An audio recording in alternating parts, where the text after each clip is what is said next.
Welcome back, everyone, to another session of Illiterate Wenches. It's been a while for us, maybe not a while for our listeners.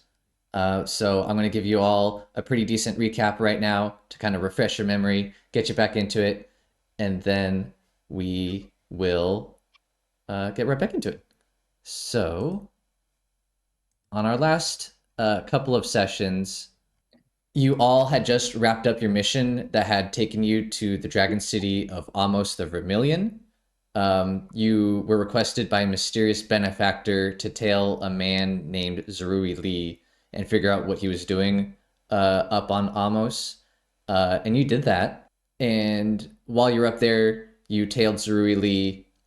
Once he flew in via airship, you followed him all over the city with the minor help of Harvey's cousin Annabelle, and you So old rude. so. I mean, how much help was she really? Um, She housed us. okay, that's a good point. Um, but you guys ultimately discovered that Zuri Lee was up there to steal some of the blood of Amos, and you summarily stopped him by killing him. Afterwards, you received some unnerving news that Molly had escaped her prison cell, and you were being requested to return to Antara post haste.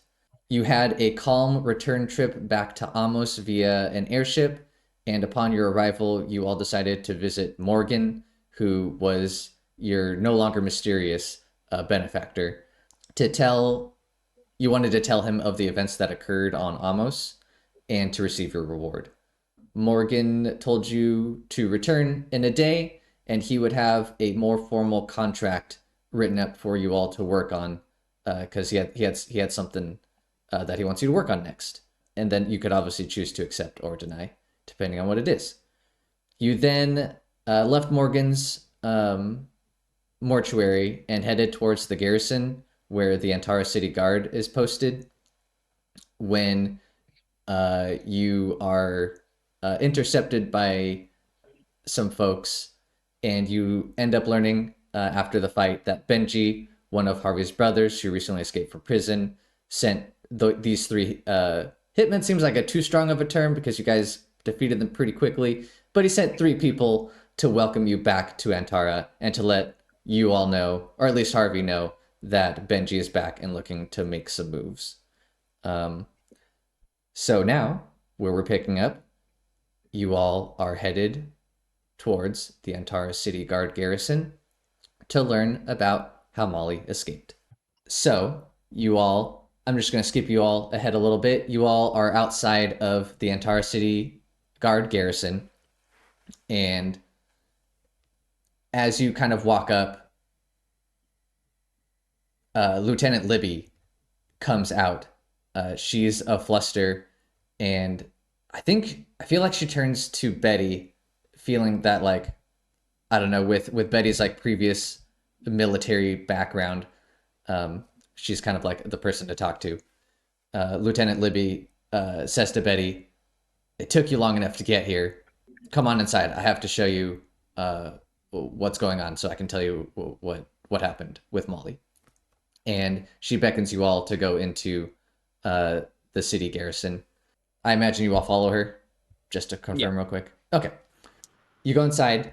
She leads you to where all the cells are, and there are two other guards, a man and a woman, standing there. And she says, Lieutenant Libby says, "We we don't know much, other than she escaped, and we don't know how. These two," she points to the man and the woman, "were the guards who were supposed to be guarding the prisoner, and I guess they can you can ask them what they saw, but they've given me nothing. Go ahead and take a look at the cell. It's a disgusting mess. And you can go ahead and ask me questions if from what you see." And so she gives you leave to kind of like look at the cell and question her and the guards. When she says the cell is, quote, a disgusting mess, what exactly does she mean by that? Yeah. So we see Folly kind of walk over to the cell, kind of like curiosity piqued from her description. And when you look inside the cell, it's there's a big pool of blood. Like it's gross. There's so much blood. There's like enough blood that anyone looking at it could know that no one could survive a wound with that much blood loss. Okay. I would like to make a discern realities check. Okay, cool. Go ahead. What are you doing specifically? Like what how's your approach to discern the realities? Specifically, what I'm doing is I think Folly wants to see if they can examine this pool of blood. Folly does have a medical background. I don't know if there is any way that they might be able to tell, what happened here. If there's a sign of like this blood is from a violent struggle, a deliberate injury, if it's actually not human blood, it's actually from an animal. Anything of that nature that might be helpful. Yeah, that sounds great. Go ahead and give me a discern realities. I think that's with wisdom. It is, yes. Yeah. Oh boy. I rolled a 2 and a 1, so that is a total of 6. Dang, you have a plus. Yeah, take XP. That's awesome. You have a +3 in wisdom. It didn't help you out here in this case, but almost the lowest possible roll I could have. Yeah, not ideal. So, I think as you start to study the cell, I think you can tell me, because I know you have a medical background. Have you seen this much blood before? Man, not in a condition like this. I think Folly's maybe seen blood that has already been drawn from someone, or blood that, small pools of blood on a dissection table. Never anything remotely like this. So I think Folly like sticks her head in there and kind of like is just a little grossed out and takes a step back. Yeah, it's been kind of like they haven't touched the cell, and so this blood has been kind of like sitting, because it took you guys at least a day to get here. So this blood has been kind of sitting here for a day, and there's a smell. Congealing. Yeah, it doesn't smell great, and it's congealing, like you said. And so I think Folly just gets a little. I think Folly gags and kind of like has to take a step back, and can't continue their investigation of the cell. I would also like to roll to discern realities, but I'm not studying the blood. I'm studying the cell. Okay, cool. Go ahead and make me another discern realities check. Okay. That is a 14. Solid. That means you get to ask 3 questions on the list. So Bleu and I walk in, and Bleu immediately starts like licking up some of the blood, and I'm like, ugh, gross. My first question: what happened here recently? And I'm like looking around the room, doing the like, I guess it's kind of like Sherlock, but it's probably more like Aragorn when he's like surveying the like pile of dead orcs. Yeah. So you notice a few things. You notice, one, the most obvious thing, someone died. 2, there was someone else in here. You see in the blood that's all around the cell, you see 2 distinct sets of footprints. When you said 2 footprints, all I could think of was like in the spot in the blood where there's only 1 set of footprints. That's where Jesus was carrying Molly. that was who broke her out. Yeah. It was Jesus the whole time. Yeah. So 1 set of footprints looks like it came from a human, like average sized human footprint, like shoe print. Like I'm pretty sure they don't keep. Yeah. there's two sets of like shoe prints, right? One's like average human sized, and one's like smaller, as if it's coming from a child or perhaps a halfling. Okay. Interesting. Oh, and also you do notice, I think the other thing that you do notice with this roll and with this question is there is like, you like kind of like look at the walls and there's like a residue on it, and there's some sort of like, I feel like you get the sense that it's like a magical type of leftover, like residue left over from some sort of magic. Okay. So you have two more questions. Yeah, so I look at the magical residue on the wall, and I do the procedural detective squat where they like get low and over the like footprint. What here is useful or valuable to me? Ooh. That's a good question. And I'll tell you, a clue would be very valuable to me. There isn't much. I think I think the most valuable thing here is that like what dawns on you is that like there's two sets of footprints, meaning that like two people were standing here, and you know that the person being kept here could not stand Mhm. any longer. And so, oh, go ahead. This is a follow-up to these two questions. Are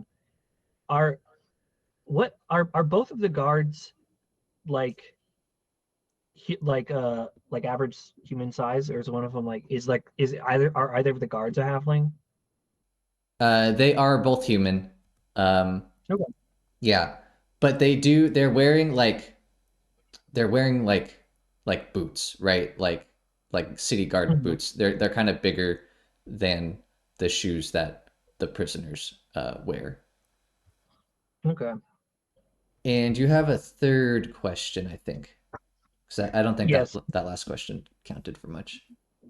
What here is not what it appears to be? Mm.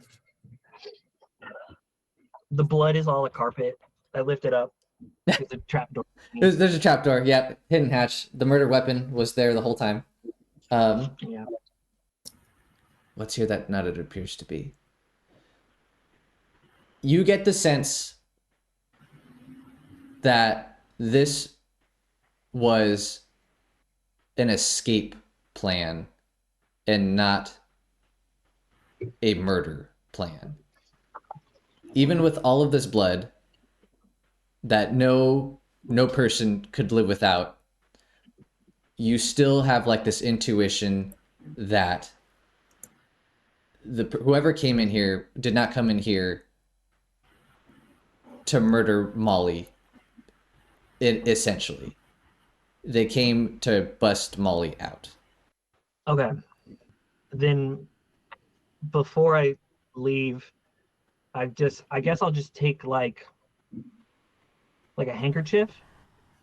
And you said that there was magical like ectoplasmic remnants on the wall. Yeah, it's you said you're taking like a handkerchief to it.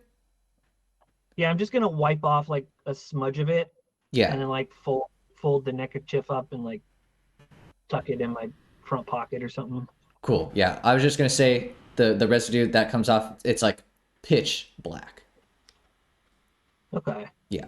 Did anyone have any questions for the guards or for Lieutenant Libby?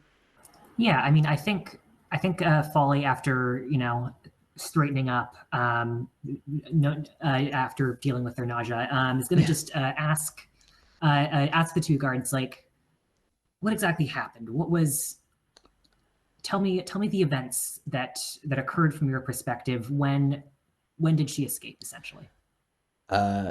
Yeah. The man kind of steps forward, and he's like, "We don't know what happened. We were alert and awake the whole time. We late at night. It could have been midnight. It could have been, maybe, maybe a couple hours deeper into the late night. But we suddenly hear out of nowhere Molly laughing. It's like a cackling laugh, like she's going crazy. I don't know. And the two of us go to silence her, to tell her to shut up because it's late at night and we're pretty tired. But by the time we get there, Molly is no longer in her cell, and all that's left is all this blood. We fling open the door. No one's there. It's completely empty, other than, like I said, all of this blood. And where were you two stationed when you heard her laughing? We were in the little guard room, and he kind of like points to a room that has no door, but has like a little table and chairs. They don't like necessarily like have a visual on the cell, but it's close enough it's close enough that they could hear someone laughing from the cells. Okay, and I don't think I asked the guard this, but I think just looking around, are there any other cells nearby? Yeah. I don't think you even need to ask. You can see the other cells. Okay, and are we able to? Am I able to tell if any of them are occupied? Oh, yeah. They're the type of cells. They're not like the bard cells. They're the cells that have like the door and then like the little slat that you can kind of peer through. I think the woman guard says, yeah, we have a couple of inmates, but they too, we even questioned them. They said that all they heard was the laugh from Molly. Well, that's disappointing, but very very interesting. Thank you. I have an idea. What's your idea? I would like to use Communion of Whispers to receive a vision about this place. Ooh, that sounds pretty cool. How do you do Communion of Whispers? Well, previously established, I have to be holding Folly's hand because Folly drinks some of my blood and I'm using them as a vessel. So I think Danny's gonna go and like sit in the cell next to this like big old puddle of blood and just like stick their little hand in it and kind of start rocking back and forth and like humming to themselves, and then they're gonna freeze and like look back at Folly and just like hold up a hand.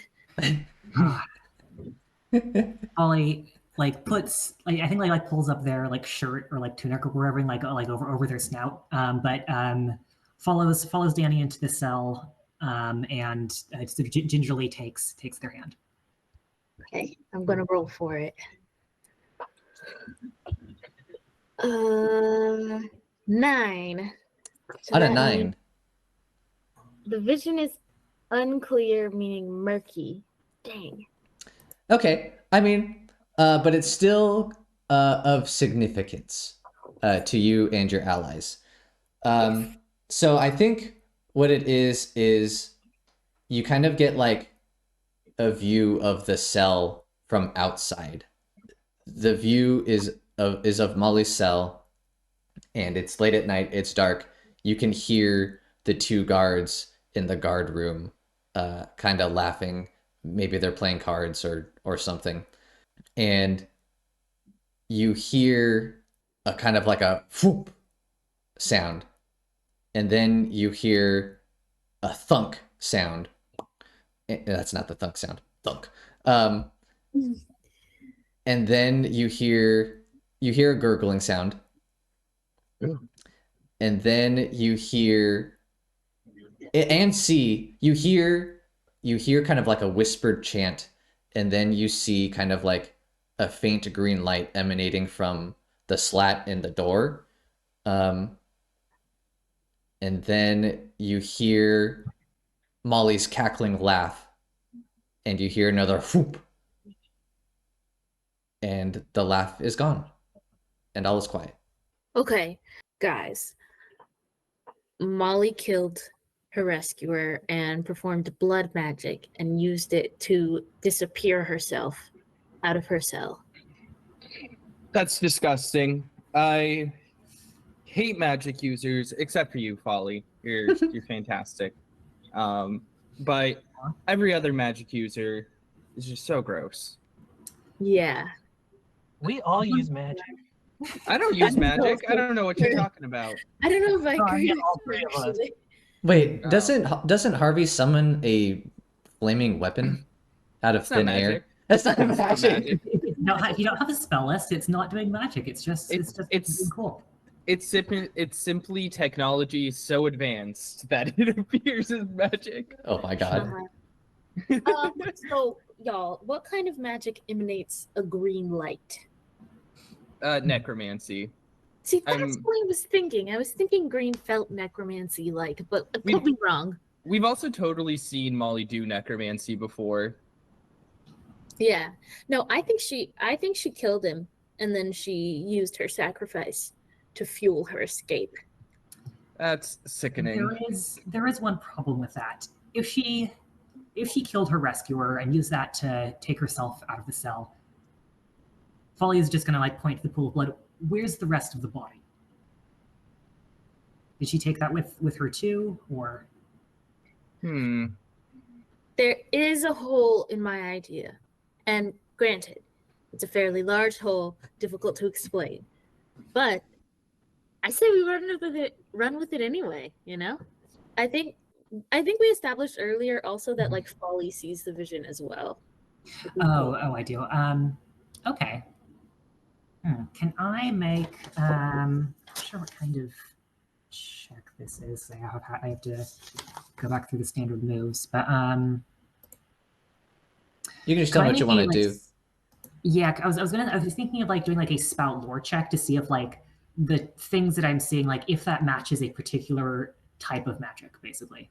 Oh, yeah. I want to help with that, not like an aid roll, but my plan with the magical residue was to hand it off to Folly specifically because they are the most knowledgeable about components, right? And I think they have the highest int out of everyone here also. I feel like everyone's kind of low on int, aren't they? Yeah. We're a dumb group. You might say I was the lowest you could be.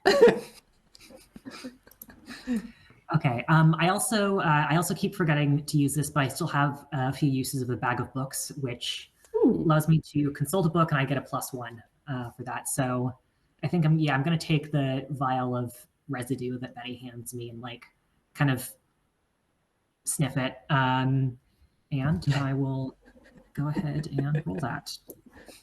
Okay, 12. Oh, solid. Okay. And so could you tell me again what you were like trying to do? What were you trying to accomplish? Yeah. See if I can tell what kind of magic this is, who might have what kind of person or what kind of like school of magic would have the ability to would have the ability to sort of teleport in here and then take Molly out. Okay, for sure. So you just rolled a 12 on your spout lore roll. So I get to tell you something interesting and useful. Let's see. You were trying to figure out what type of magic. You definitely recognize the green light and the whispering chant as necromantic magic, necromancy. But you do recognize the type of magic that's being used that produced that black residue. Dungeon World's calling it illusion.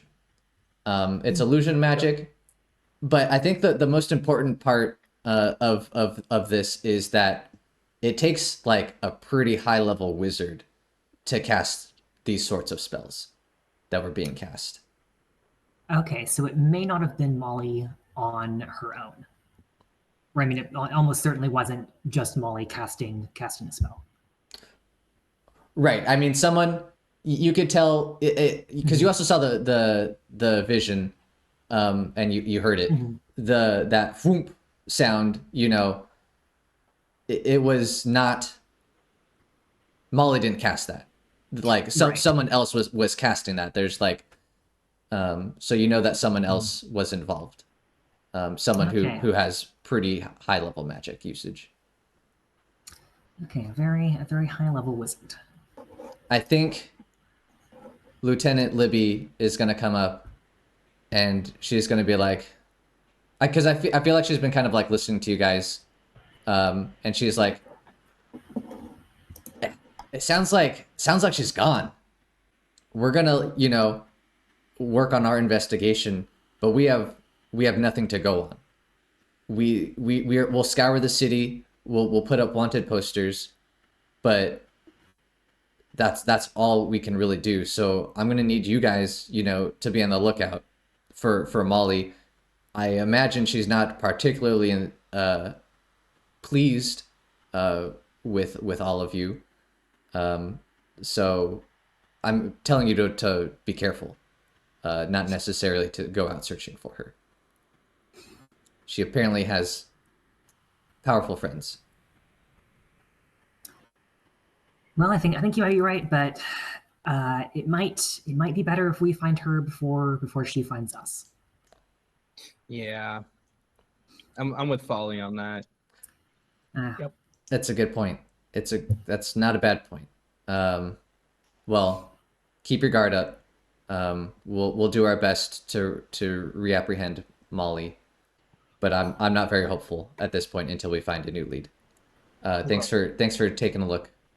We'll obviously we'll try and find you again if we come up with anything. You got it. No, don't worry about it. Excellent. I think Danny's gonna walk right up to. Sorry, what's the head guard's name again? Lieutenant Libby. Lieutenant Libby, and just like kind of firmly grasp her by the shoulders and stare deep into her eyes for like a full minute and a half, and then just say, "Thank you," and walk away. Sure. Yeah, Libby allows that, but she's very confused. She's very confused afterwards. And so when she says goodbye to everyone, I think she kind of ignores you. I think you kind of put her off a little bit. Yeah, I suppose that is fair. So rude. Also, Libby's a human, right? Libby is a human. Okay, so this involved Danny like having to like drag her down a little bit to Yeah. look her in the eyes. Either that or get a stool.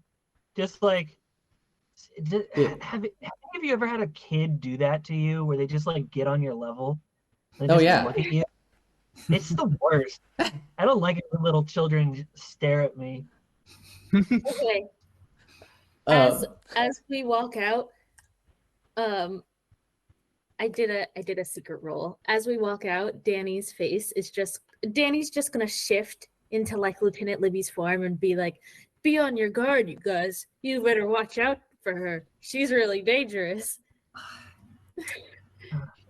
Danny. God damn it, that's so good. Always on something.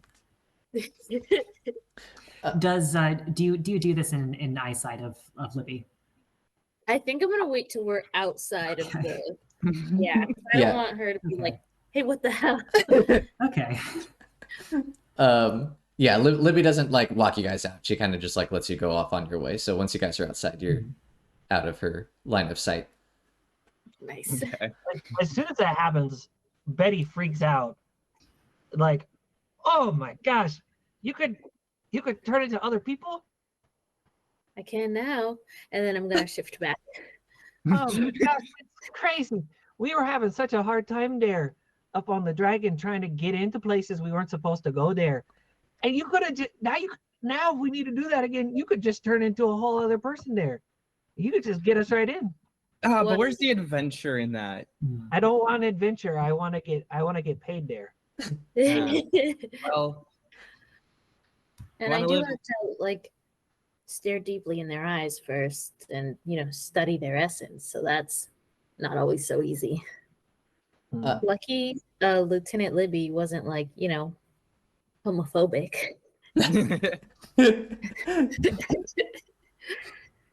As soon as Danni turns back, I'm just gonna halt everything to just stare deeply into Danni's eyes for a minute and a half, so that they can study my essence. Yeah.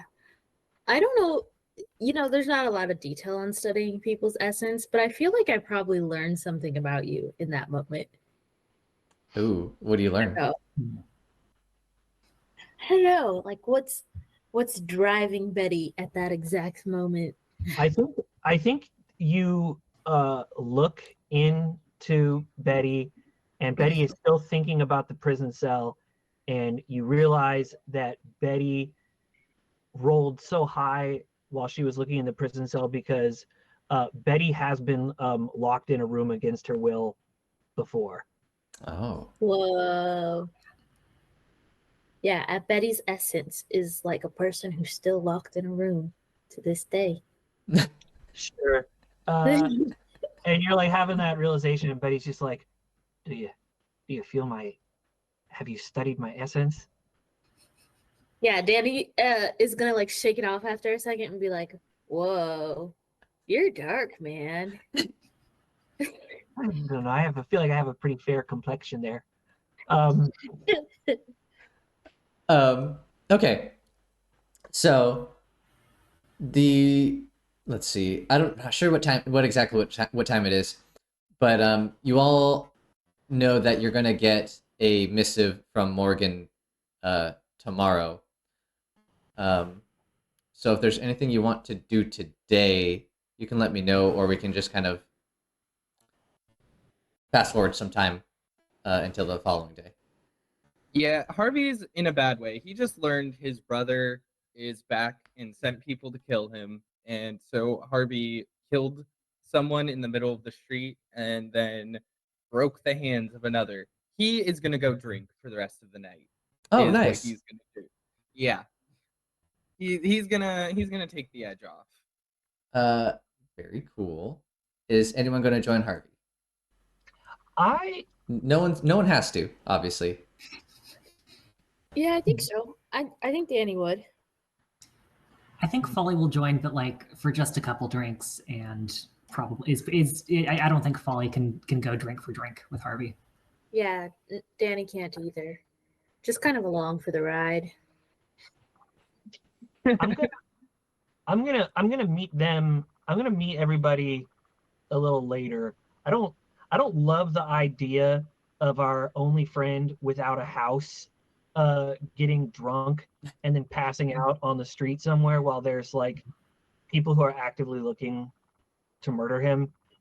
So I'm gonna probably insist pretty strongly on having Harvey crash at Betty's house that night, and anybody else who wants to crash at the Barnacles house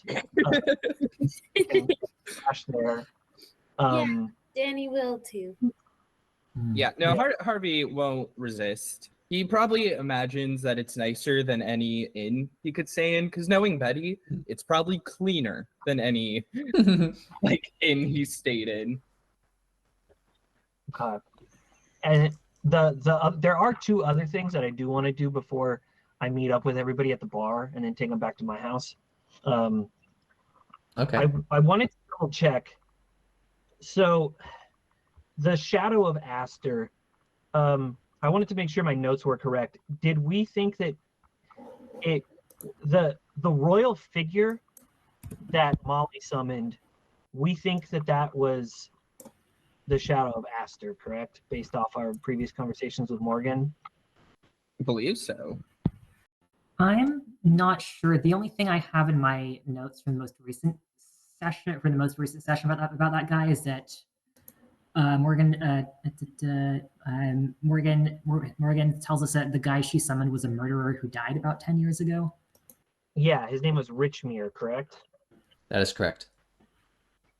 Okay, but we don't know for sure if the person, if that was in fact the Shadow of Aster, or if it was unrelated. Second thing, how much does it cost to upgrade a weapon?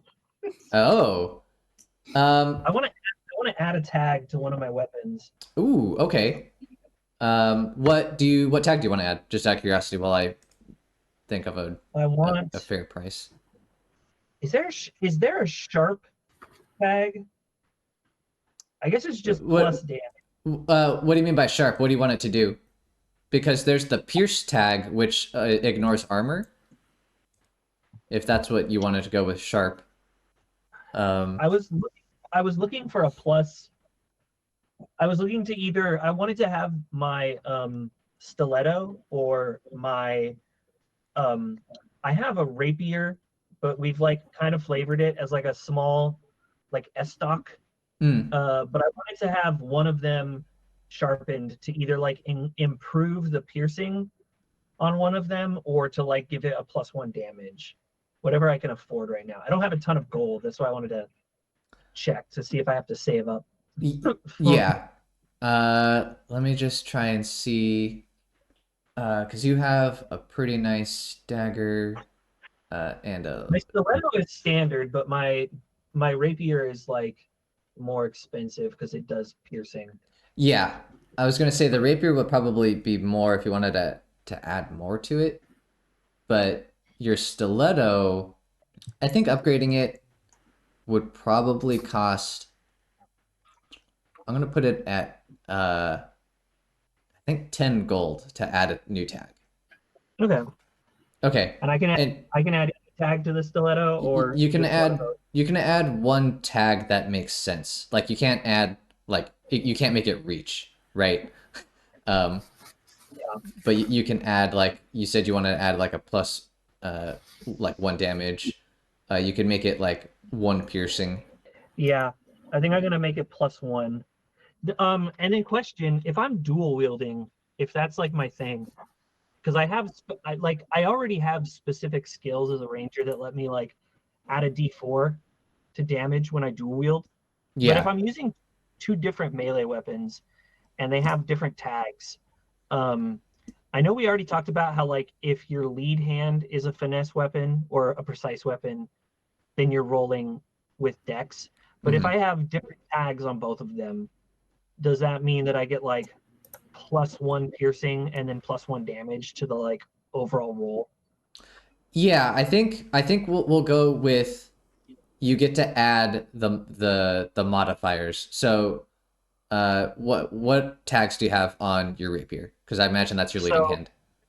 The rapier is 1 piercing. Okay. And then the stiletto is +1 damage. Okay. So yeah, I would give you 1 piercing for that roll. It would be 1 piercing +1 damage, and then since you have that dual wielding thing, you get to add the D4 to your damage as well. Right. Okay. So it'll be your class damage plus the D4 for dual wielding, 1 piercing, and then +1 damage for the stiletto. Okay, cool. So I go and get that done, and then I show up to the tavern that I don't remember if we had a name for it or not. I don't know if you guys have if we have a tavern in Antara that you guys go to. No, I specifically go to the one that the guy who tried to trick me into a tavern like tried to get me into. Because remember, he came out and was like, "Hey man, like let's go grab a drink right there for old time's sake," so he could get me alone. Oh yeah. Yeah, so I'm gonna go there. I don't have a name for it, so if you guys have a suggestion, that's cool. But I'll come up with a name in a second if you guys don't have one.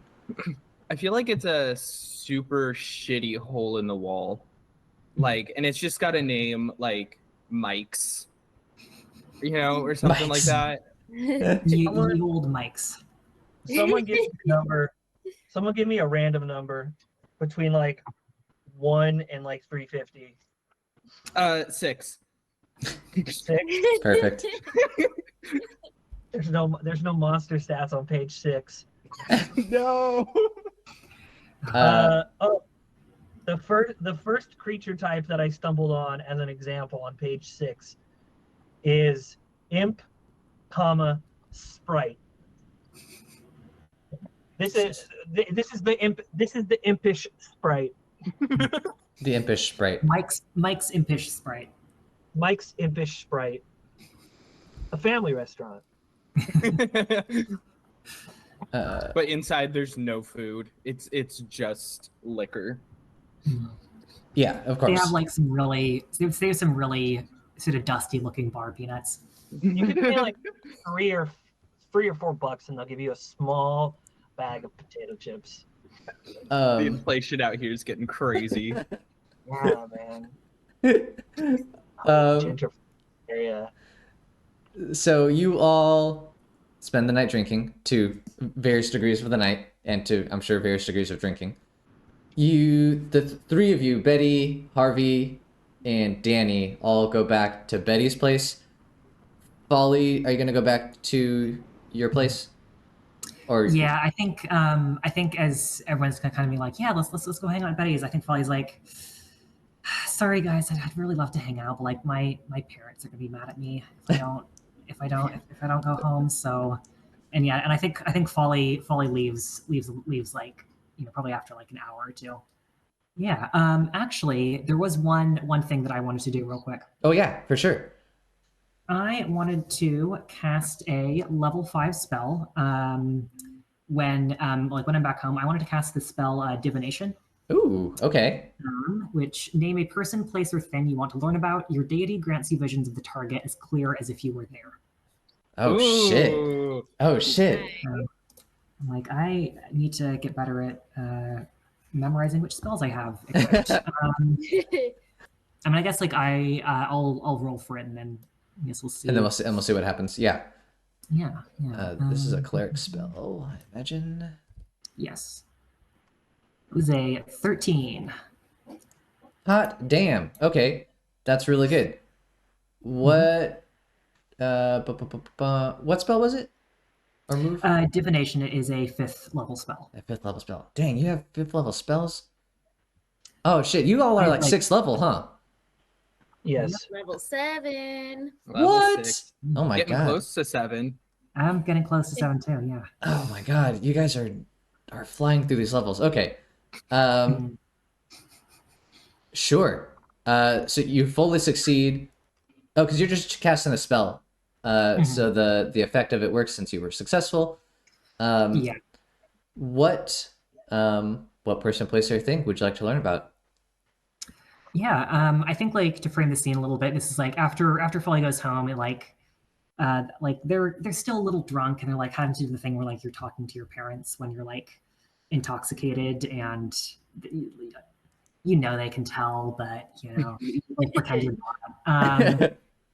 Folly goes up to their room, and I think is kind of like kneels down as if they're going to pray. Yeah, so I would like to see a vision of Molly. Excellent. You close your eyes and it's pitch black for a moment.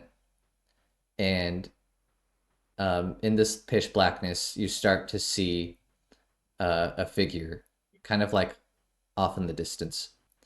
And the feeling of it is like you're like basically like kind of like zooming in or like panning into this figure, and you're starting to get closer and closer, and finally Molly comes into focus, and she is riding on a horse by herself, fully capable. She has a large red wet patch in the center of her chest, and every once in a while her head kind of bobbles strangely. What?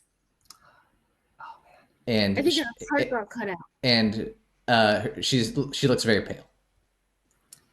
Am I able to see anything of her surroundings? No, just her. Okay. I think she's dead and she's being weird. I think yeah, either. You know? I'll give you one more.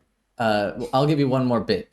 You can kind of look into her eyes, and she is fully there. with her stupid conniving eyeballs. Her intelligence is still there. I think she's not dead and being puppeteered. She's undead and being puppeteered by herself. Yeah. Possessing her own. We are. That's the weirdest way to say she's just a regular person being alive. Yeah. I've ever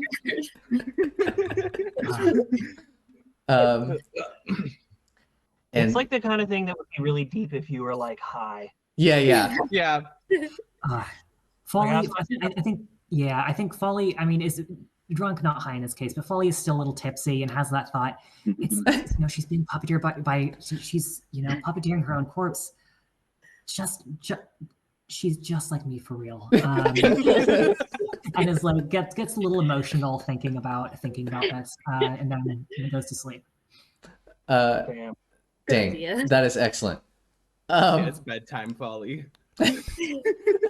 Folly falls right to sleep. We're all just necromancers puppeteering our own corpses.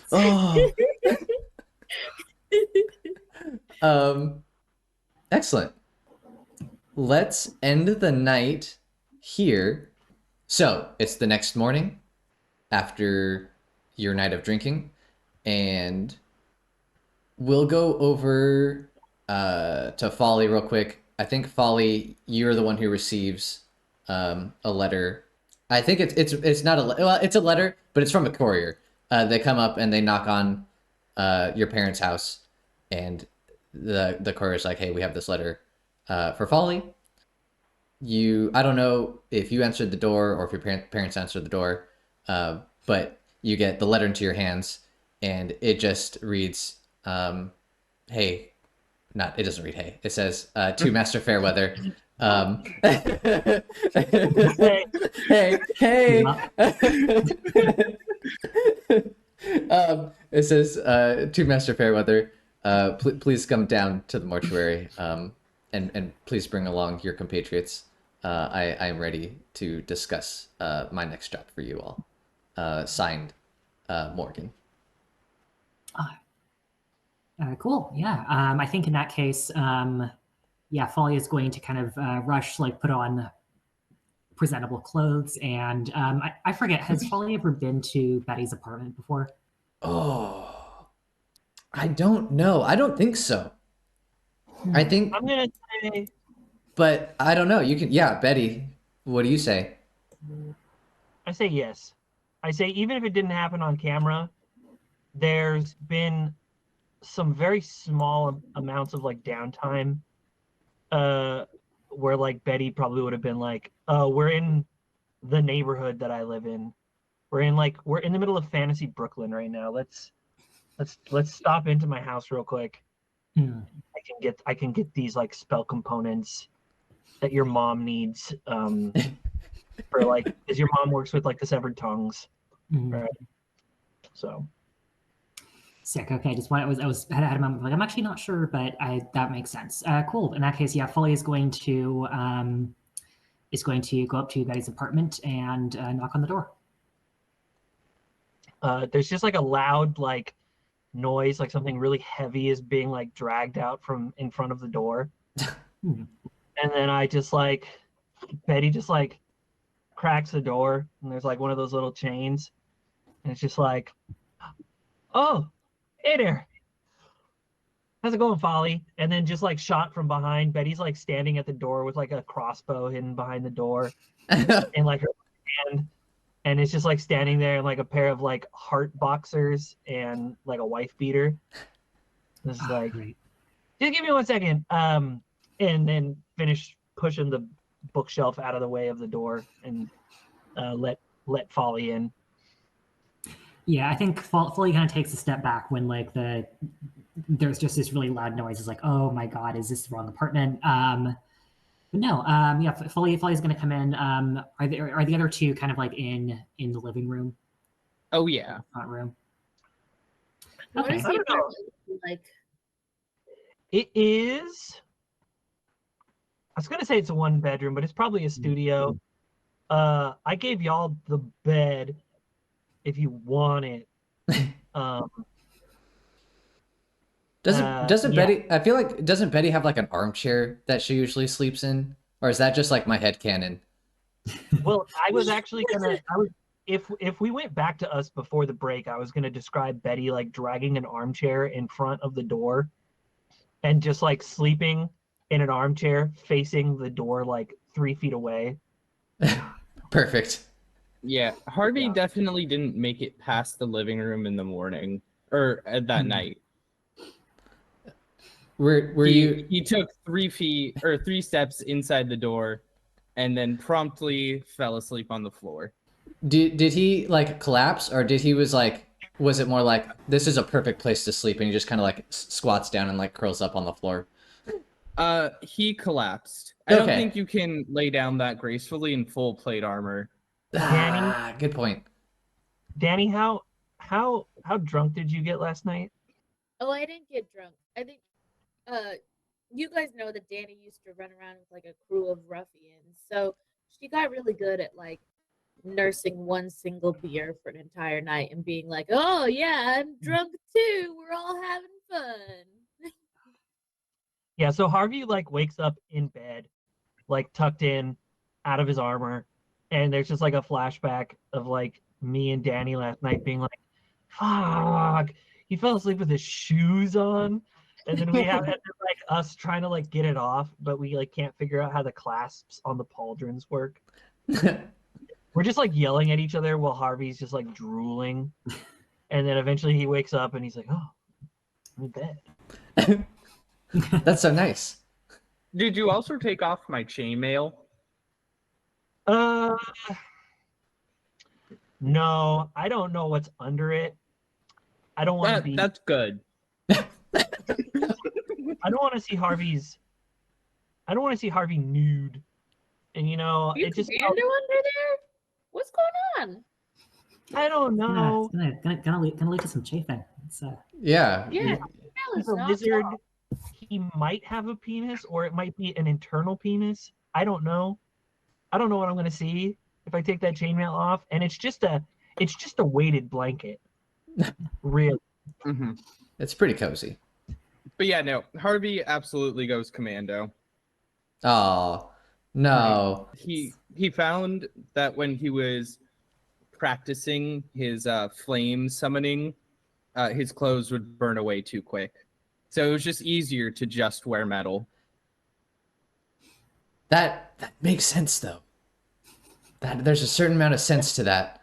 He's also a lizard, so scales are a thing. Yeah. Yeah. It just sounds so uncomfortable. I don't care who. Oh, you it definitely is. It's like, yeah, it's not comfortable.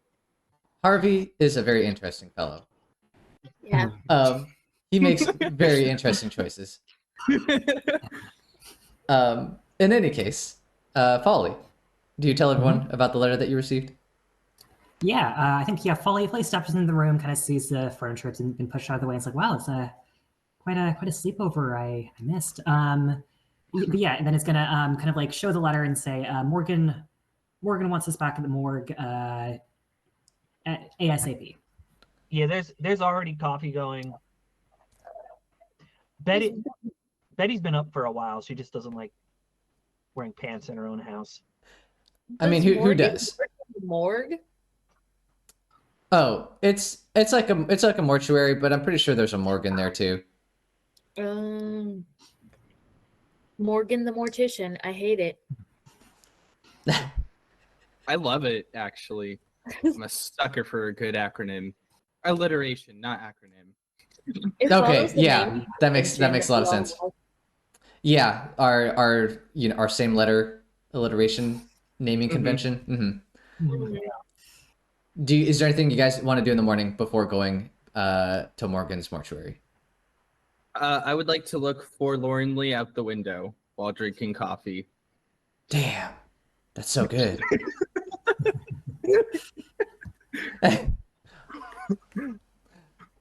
No, not allowed.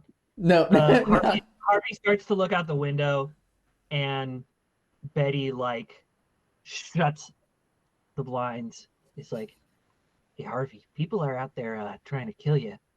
Maybe don't stand in front of windows." Okay, what about a painting? Can I stare forlornly at a painting of some kind?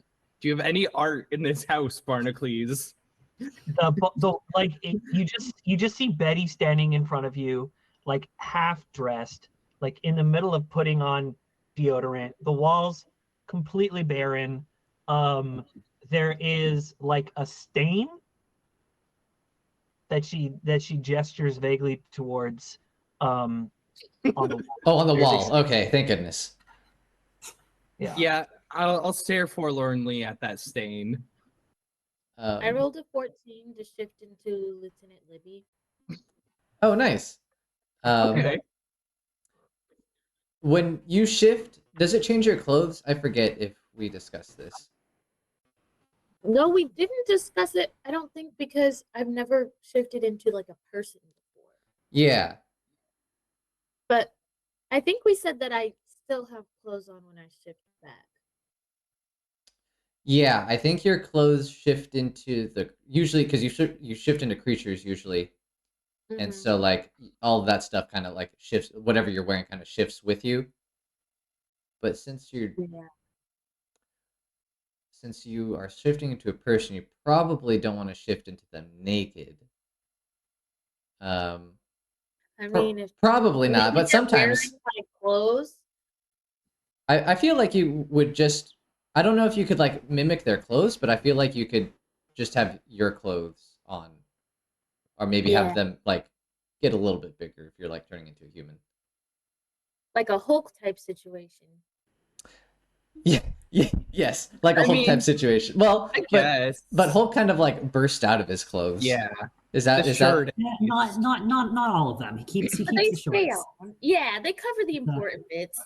Twilight rules. No, Twilight, they shift back naked. Oh no.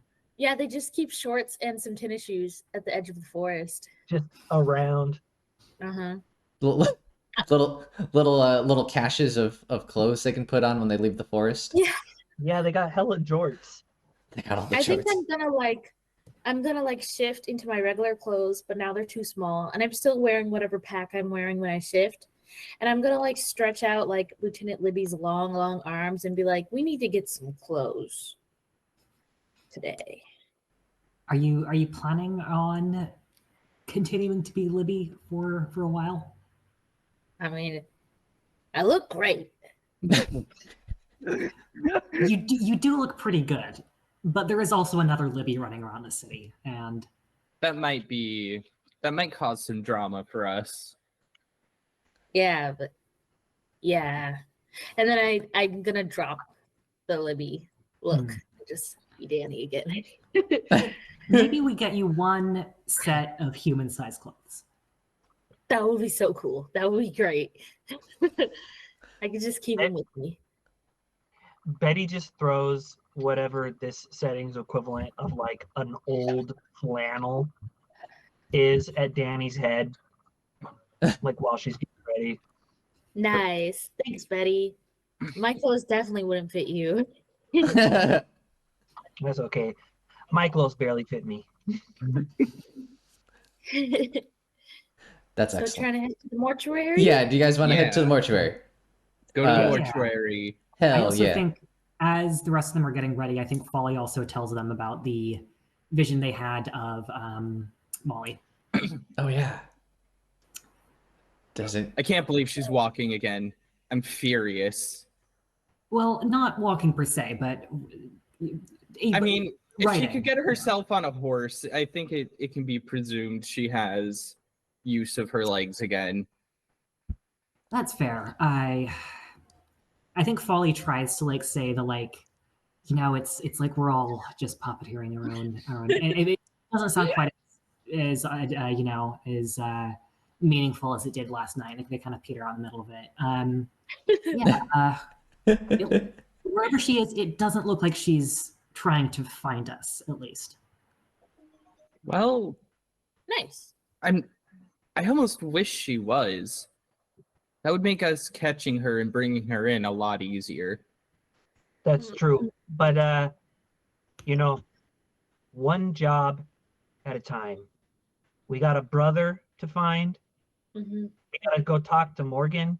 We don't need another person messing up our plans right now, dear. So why don't we Yeah. just one job at a time? Let's go talk to Morgan. Yeah. Also, we're not gonna go looking for my brother. He'll Yeah, I don't think we need to worry about Molly or your brother yet because, I'm just of the philosophy that if a murderer is not looking for you, you don't need to be looking for them. Yeah, he'll like if he really wants me, he'll show up eventually. He has to know he can't afford people that can kill me, as evidenced yesterday. Anyways, let's go to the mortuary. I'm done talking about my brother. Okay. The four of you head to Morgan's mortuary. It looks just the same as it did yesterday. When you walk in, a little bell dingles when the door opens, and Morgan walks out from a back room, and he smiles. He is a dwarf, and I don't know if we haven't talked about dwarfs in a while, but they all kind He's of. a burrowing owl. He's like a little burrowing owl. But I did want to add to that he has a condition that some birds and animals have called like melanism, where it's like the opposite of albinism, being an albino. All of his feathers are black, completely pitch black. Ooh, he's a murdered out owl. I love it. Yeah, basically. And so he comes out and smiles with his little beak smile, and he goes, wonderful timing. I just finished up with a client, and we can go discuss the contract that I have for you guys. And he says, please follow me to my office. And he leads you all to his office, the same office where you all were rewarded and kind of caught him up on what you did on Amos. And he sits down behind a desk. I think there's more chairs in here this time. It's a little cramped with all the chairs now, but there's now a chair for each of you. If you want to sit in it, obviously. Yeah, Danny's gonna take a seat and then just be like, so, are your clients the alive people or the dead ones? I get that question a lot. No, my clients are the people who are alive, and they come to me with their dead loved ones or otherwise. The client is the living, the product is the dead. If you want to put it that way, I guess you could. I'd prefer it if you saw this more as a service. I'm helping. That might be a better framing. But in any case, before I get into the contract, you mentioned yesterday that you were going to the city guard to check up on Molly. What ended up happening there? Well, she's gone. They have no idea what happened, who assisted her, but it's very clear. It is from preliminary observations. I think it is clear that she had help. And Folly is going to kind of describe the some of the kind of like magical effects that Danni and I saw, and then the residue that Betty collected. I think what you said earlier is that it seemed like something that only like a really high level wizard could accomplish. So just kind of describes what we found out yesterday. Cool. Yeah, Morgan nods his head and his brows kind of furrow, and he kind of like clicks his beak in apprehension, and he says, well, that's not great news, is it? Okay. Okay. We'll put a pin in that, as I'm sure you guys are doing. As far as this contract goes, here is what I have for you. Morgan says, I've heard rumors from a not too distant village called Woodhurst in the Wastelands. This village is off the beaten path. It's about a week's travel from the main city or the main town in the Wastelands called Victor's Prize, but from here, it's only about a 4 days travel. I've heard that a cult has swept through this town and has converted all of the town's denizens into this new cult. The name of the cult is the Spokes of the Turning Wheel. I am almost certain that this cult is devoted to Aster. I have not been able to confirm the name of the god that they worship, but based off of their title of their cult, it's almost obvious that they worship Aster. So what I would like you all to do is I would like you to travel to Woodhurst. I want you to investigate the cult that has seemingly overtaken the town. I want you to find out who the leader is. I want you to find out and confirm the name of the god that the cult worships. I want you to find out their goals, and not just their surface level goals. I want to know their true underlying goals, because I'm almost certain that they're planning something nefarious, and I want you to try to stop them if that is the case. If what they're doing is bigger than what the 4 of you can handle, I want you to report back to me as quickly as possible. Additionally, I can provide some gear for you. I have a few donkeys that I can lend you. They are not for keeps. I want them ideally back safe and sound to me at the end of this mission.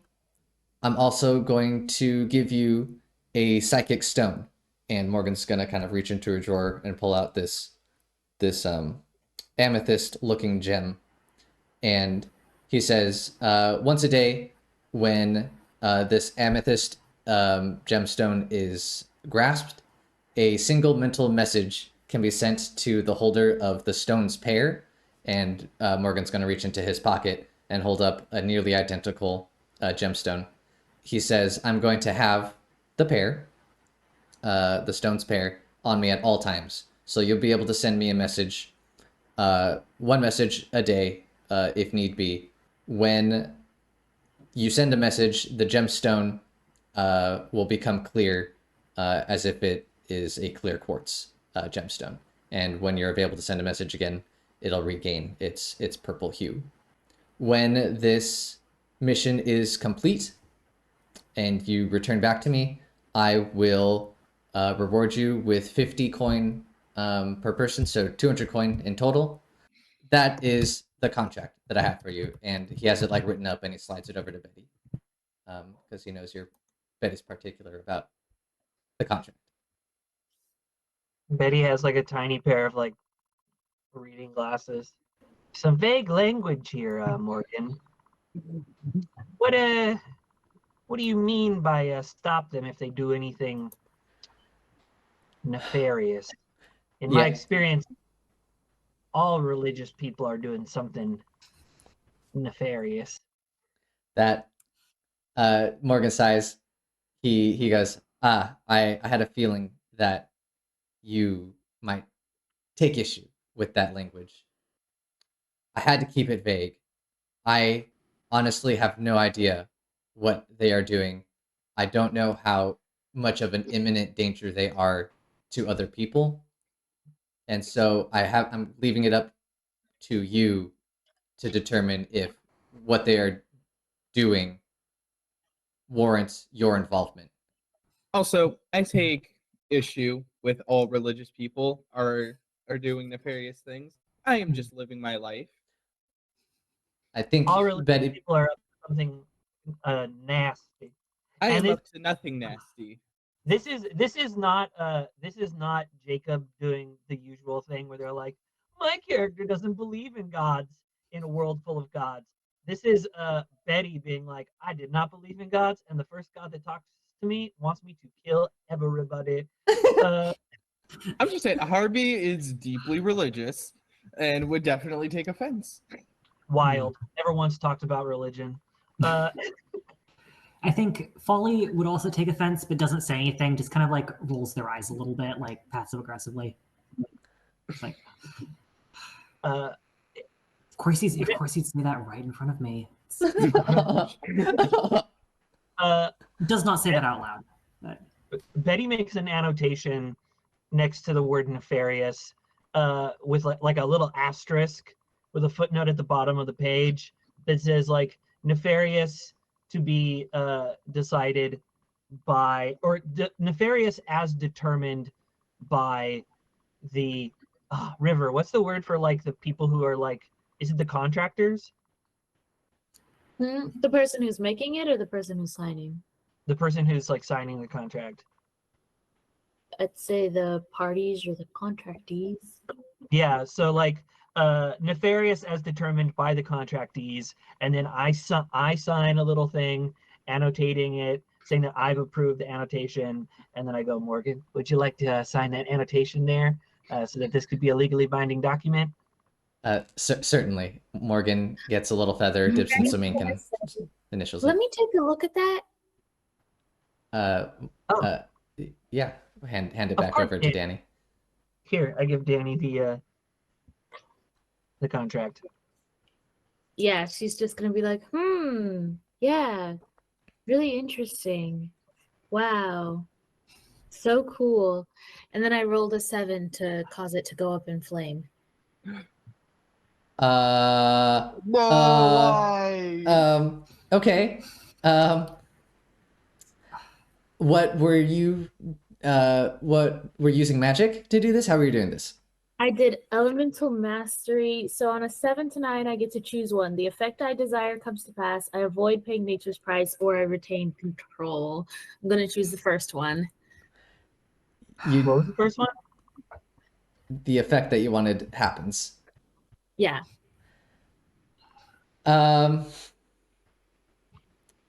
Okay.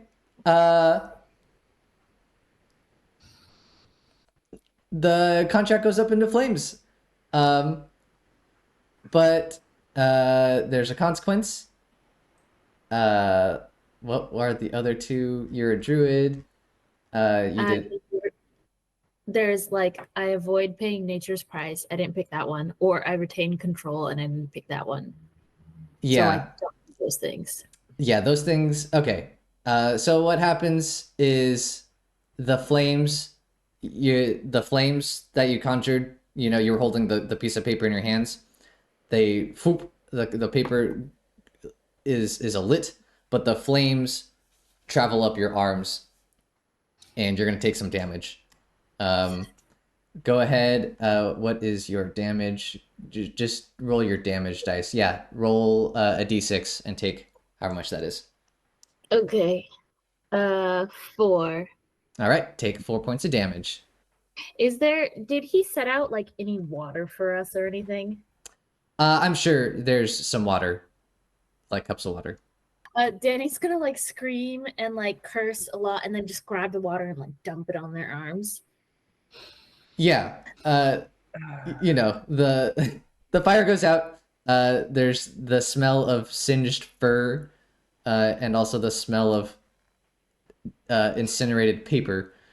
I think Morgan's more confused than angry. Why would you do that? Yeah. Yeah, why would you do that there? Seriously, Danni, why would you do that? Folly is going to take Danny's hand, use my 5 points of HP that I can heal per day for free, heals you of the damage. It says, what in the council's name made you do that? Sorry, Morgan. I know you're our boss, but we're not going to the fucking wastelands. Oh.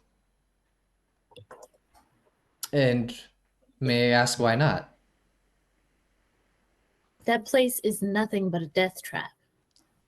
Every corner is full of toxic magic, just waiting for a bunch of hapless adventurers to stumble in with a song in their heart. I wouldn't say we're hapless. Folly like looks at Danny as if she's remembering something, and is like, but Danny, you came from the wastelands, and you made it out of there okay. Yeah, I'm a real well-adjusted, non-traumatized halfling. I ran out of the wastelands and I barely made it out alive.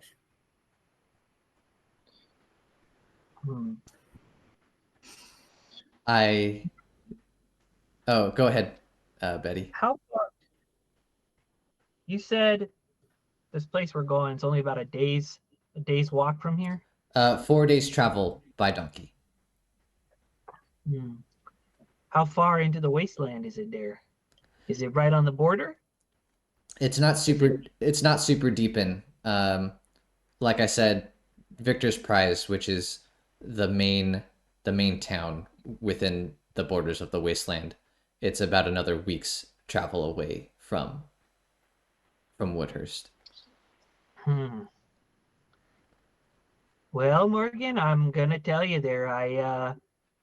It seems as if a member of my team has an issue with us signing the contract, which means they either have an issue with me or they got an issue with the contract there. And we're gonna open up a dialogue. We're gonna create some discussion there. Okay? Now, Danny, is your opposition to this to the job itself, or would you be willing to concede on doing this job if we were to, I don't know, get 100 gold each for doing the job? How do you feel, Danny? Because Morgan, we got a couple of other spinning plates there. So yes, so I've heard. Yes, I suppose Betty's first tactic is probably the best. Is there anything that I can do to make this my request more appealing to you, Danny? Or something you'd be willing to do? If not, you haven't accepted the contract, and I can't make you go there. 120 each. Ooh. It's a tall order. Yeah, Morgan stifles like a sharp inhale. He starts and then he like stops himself, and he releases a sigh, and he kind of mulls it over, and he says, "I can do that." Okay. All right. Didn't Well, sound like Morgan- we're going to the wastelands? Are y'all going to the wastelands? Well, I think Well, Morgan has we're to write going up to a the- new contract. Morgan's like, I'll write up the new contract. Give me like about 2 hours. It'll be mostly the same with the amended wording on the nefarious plot, and also the amended reward for a successful completion of the contract. Okay. Yeah, Danny's gonna nod. Those terms are acceptable. And if I die, you take care of the grave service and make me look cute. I absolutely will. Wait, by cute, do you mean Danny cute or conventional cute? Danny cute. Don't don't put blush on my cheeks. Yeah. Well, we'll all help you. Don't worry. But also, Danny, you're not dying. Yeah, Danny, you made it out alone, and now you've got the three of us. Danny's just gonna like sit down and take like a big gulp of water. Yeah, I have high confidence that you guys can handle yourselves out in the wastelands. The donkeys are outside. Well, sorry. The donkeys will be ready for you after I've rewritten the contract. I have a question outside of the narrative. Yeah. Do you remember that? You remember the session where I picked up 3 baby spiders? Shit! Yes. Yeah. Oh, no. Yes. What size are they now? 'Cause They they were baby giant spiders, but it's only been like It's only been it hasn't even been a week because that happened on Amos, right? right. No. Wait. Well, they might have hatched, They hatched. but the baby spiders were picked up before we dealt with Molly. Yeah. I meant they hatched on Amos. Okay. So it's only been a couple of days since they emerged from their egg sac. So they are bigger, but they are not rideable bigger. Okay, dope. Be pretty cool rocking up in there with some spider mounts, though. It would be pretty tight. I wasn't thinking they were that big, but I lost track of how many weeks it had been. But if it's only been a couple days, they're like tiny. Let's say I have a little terrarium for them. They're since they're giant spiders, they're like the size of like tarantulas, like a full-grown tarantula. Ooh. Oh, okay. Then I'm just gonna like wear them on my shoulders. Perfect. Yeah, I think that's what they were doing when they emerged. They were kind of like crawling all over you. Mm-hmm. Which is pretty great. It's pretty great. Okay. Let's end the session here with you all waiting for Morgan. Oh, Betty has something to say. While Morgan's drafting up the contract, I want to pull Danni out front, and we have like some places, like sometimes you go to like a Pet Boys and they have like a Keurig machine for whatever reason. Yeah. So we have like tea from the morgue, and we're just sipping tea up front, and I'm just gonna say, "Hey, Danni, what was all that back there? Was that just strong negotiation, or is there anything that I should know?"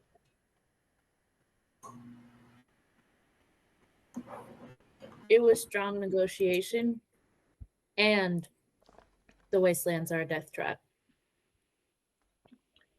Can I roll, while I nod and smile, can I roll discern realities on Danni?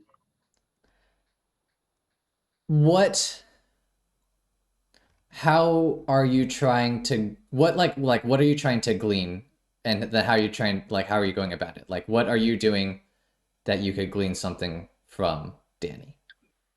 I just want to do a vibe check, just like the equivalent of like an insight check in like 5e or something like that, where like I just want to know if Danni is being 100% honest when they say that they were really just being a strong negotiator. Okay. That's not what Danni said. Huh? That's not what Danni said. You said you were being a strong negotiator because the wastelands are a death trap. Yeah, both things are true. Yeah, and I said, "Is there anything else going on?" And you said you said no, right? So I just want to know if that's true. If there is nothing else going on in the wastelands. Okay. Just because it felt like you had a very strong reaction to the wastelands being brought up. Okay. Yeah, okay. I think discern realities is going to be the best thing. Danni, you could use the aid or interfere move to interfere with his role, with Betty's role, with her role, if you want to. That's a good question. Because I don't know. Yeah, I don't know what Danny's thinking, so I was just throwing that out there. Okay, I got a 10 to interfere, so that's a -2. So, Betty, take a -2 to your discern realities roll. So I get a +2, so this is flat. This is 7. You get to ask one question, and I'll probably have Danny answer it. This is so strange. I guess I just want to know, like, I guess, so the question that's written on here, it doesn't fit the exact, the wording is a little bit off from what I'm trying to do, but what here is not what it appears to be. And if it's nothing, it's nothing. I'm just worried about Danni. you know? So what was the wording that you would use if you could reword it? So I don't know what you're trying to get from this. Is anything here not what it appears to be? Because what here is not what it appears to be implies that there for sure is something. And I don't mean to presume that. I just want to know if there is anything here that is not what it appears to be. Okay. So Danny was being honest when they said they didn't want to go to the wasteland because it's a death trap. And also being honest when they said that they were trying to negotiate for a higher price because if they're going to a death trap, they should get paid more for it. And also appears to have like some emotion involved with like not wanting to go back there as well. Which is probably not related to the fact that it's a death trap. Okay. Okay. Cool. So Betty's gonna like clock that, store it in the brain, wonder if she's picking up on that because it's prominent or if because she wouldn't want to go back to where she came from herself, and then is going to finish the coffee and head back inside and sign that contract. Excellent. We'll end our session here then with you all signing the new written up contract and getting ready to go to the wastelands. So next week we will pick up with you guys heading into the wastelands. Sick. So let's do our end of session stuff and then we can call it for the night. Okay. Yeah, dude. Okay. The end of session roll is... we didn't do a lot of rolling, so I think everyone who failed to roll marked their XP. Did any of you resolve any of your bonds with one another? Let me see. I don't think so. Yeah, I think I'm maybe thinking about rewriting, about resolving some of them, but nothing quite yet. Okay, cool. And then, did anyone fulfill their alignment this session? Mine was stuck to or enforced a contract. It does seem like Betty did that this session. I would say it does. Hey, Devon.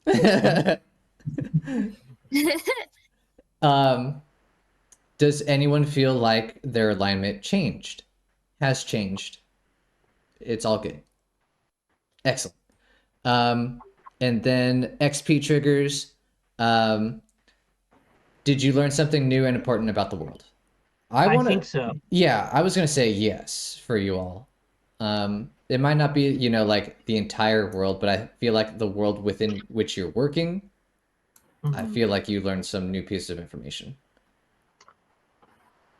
Betty Molly is alive, and also, aren't we just kind of like puppeting our own puppets? The most important thing that you've learned this session. Yeah. Also, I'm a little bit behind, but I think that I did my alignment today too. Because mine is disregard social norms and make someone uncomfortable. I would say you did that. Sure. Yeah. Go ahead and take a point of XP for that. Lieutenant Libby and Betty. And Morgan. Yeah, and Morgan. Also, I found the names of my spiders. I have 4 of them, and their names are Chaos, Division, Violence, and Spite. Damn, those are good. Did you all overcome a notable monster or enemy? No. Not this session. She overcame us. For now. Oh, shoot. We changed the third trigger, but I forgot what we changed it to. It used to be... Oh, go ahead. Loot. I believe that we made it more specific to the NPCs, since we're not really into digging up like looting places. So it was something similar to, did you Did you like deepen your relationship with existing NPCs or like create a new relationship with like a new NPC? Yeah, Yeah. I think what I have written down is, did you interact with an NPC in a meaningful way or change a relationship with an existing NPC? So we'll go with that. Did you all interact with the NPC in a meaningful way? I think so. I I think started what's essence. Yeah. this is true. We're kind of like formally, officially, as per our contract, working for Morgan at this point, which is changing a relationship in some ways. Yeah, and Mhm. deepening it, right? Like it was a pretty meaningful conversation that you had with them. Yeah. Mhm. Plus Lieutenant Libby. Also, Yeah. I think. Yeah, I feel like that your guys' interaction over there was also pretty good. Okay, cool. And then we're gonna do our inspiration triggers. Who was our role player this session? Probably Danny for that bit at the end. I was going to say Danny, but I think I was also going to say fuck it, that was cool. Was Danny as well? Yeah. Well, I will happily take a fuck it, that was cool, and then we can Okay. pick up another role player because I was gonna say Betty. Hmm. That was my vote. We got a lot of cool character details. Betty did have some good moments. Okay, so Danny, go ahead and take fuck it, that was cool. It sounds like Betty for role player. Uh-huh. And then who was our workhorse? Folly. I was gonna say Folly as well. I think. Yeah. Staying on task. You know, doing spells. And they were so responsible. They didn't even stay out late drinking with you guys. Yeah. Folly Gotta also line did the write parents. the schmutz on the wall. Hmm. Cool. So Folly, go ahead and take a point of inspiration for the workhorse. Cool. Yeah. I have just enough to get to level 7. Ooh. I Boom. do that before the next episode starts? Let's do it. That's very frustrating because we were supposed to do it when you have like a moment of rest and you're just about to go out on an adventure. So we'll do it. I thought we had 2 hours before the dawn before he could draft up a new contract. Oh, I thought we kind of ended. Oh my god. Hey. Well, here, let me. I want to pull up the rules real quick. I also, when do you level up again? It's like your level +5? It's your +7. +7. Okay, I think I am also going to be leveling up in that case. My Just, God. just barely. At some point. Cool. So it's when you have downtime for some hours or days. I mean, yeah. All right. Go ahead and you can do it kind of off screen, but then we'll review it at the beginning of the session, so that we Okay. know what you picked. If you think about it, we just got back from our last job like a day ago. We would probably have a couple of days off too. Yeah, but you guys, go. Yeah. So if anyone leveled up, go ahead and level up, and we'll go over it at the beginning of next session. I think that's fair. There's like it's not that big of a deal. The main reason I asked was because it sounded like we were going to be on the road for like a couple days. So like in addition to this time being spent on the contract, I figured it was probably going to be a while before we like make it out of town and then make it outside of county lines, Yeah. etc. Yeah. No, and it makes sense, right? Like you have this brief downtime right before you start your new mission. You're kind of preparing and thinking about and ruminating on your past experiences and your new skills that you've developed. So it makes sense. Okay. But yeah. Thanks for joining me tonight, you guys. And we will come back next week for another session of Illiterate Wenches. All right. Hell Alright. yeah. All right. Awesome. Good night, everyone. Later. Hey. Have a good afternoon, Devon. Thank you.